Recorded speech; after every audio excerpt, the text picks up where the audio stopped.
first time ko nga palang makakatikim nitong nagtitrending na shirataki rice na to, guys. Ito daw yung rice na pwede mo nang hindi lutuin. O, diba? Ang galing naman niya. Pero ang kaibahan nga po nito sa mga ordinary rice natin is, bukod sa hindi mo na nga ito kailangan lutuin, is napaka-healthy nga nito. Low carb na nga po ito, low calories, and high in fiber na rin po dahil meron nga itong kasamang chia seed na very nutritious and healthy.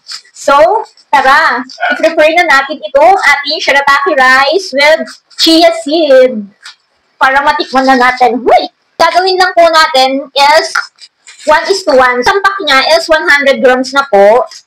Akalin lang natin siya. Ganito po siya. Ang dami niyang chia seed. Ang cute. Ilan yung takal to? 3/4. So, 3/4 cup nitong aking takalan ng bigas. Ilalagay ko lang siya dito, guys. Kasi, 1:1 to. Kapag 3/4 nga ho yung shirataki rice nyo, dapat 3/4 na mainit na tubig din po yung ilalagay yung tubig para maganda po yung pagkakaluto. So, ganito po yung texture niya. Ayan po siya. Lagyan din natin siya ng 3/4 na mainit na tubig. So, mainit talaga to, guys. Umuusok-usok pa. So, kapag 1 cup po yung nilagay yung rice, is 1 cup din po yung mainit na tubig. So, ayan. Tapos, pantayin lang natin. Hintayin natin after 15 minutes. Nakalagay nga dito. After 15 minutes is okay na yan, pwede nyo na yan kainin. So, hindi nyo na siya kailangan iluto. Kailangan nyo lang siya lagyan ng hot water, yung sobrang init, yung kakukululan. Yan, ito na ang itsura niyan. Tcharan! Buksan na yan. Uy, luto na nga! Kita nyo ba, guys? Nakakatuwa. Para na talaga siyang kanin. As in, oh. Wow, ang ganda. Diba? Para na siyang kanin, pati yung bottle niya. Meron nga lang siyang kasamang chia seed. Ito nga siya, guys. Para din siyang kanin. And ang dami niya.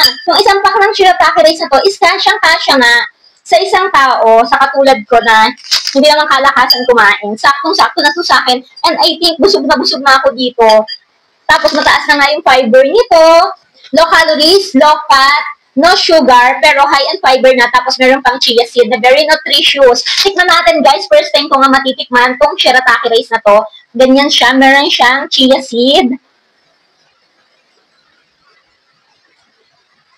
Ang sarap, guys.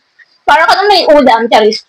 Ang sarap niya kasi gawa ng chia seed niya. Parang ulam na din, gano'n. Lasang kanin din siya. And yung pagkakaluto niya, parang kanin din. Ang sarap.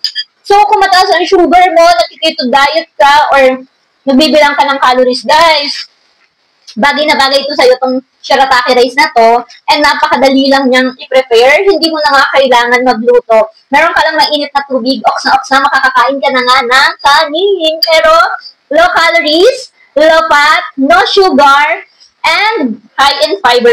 Kaya naman, kung gusto mo nga matry itong Mr. Squirrel, chia seed shirataki rice na to, ilalagay ko ang link nito sa aking yellow basket, o di kaya naman po ay sa comment section. Yun lang po. Thank you for watching. Bye!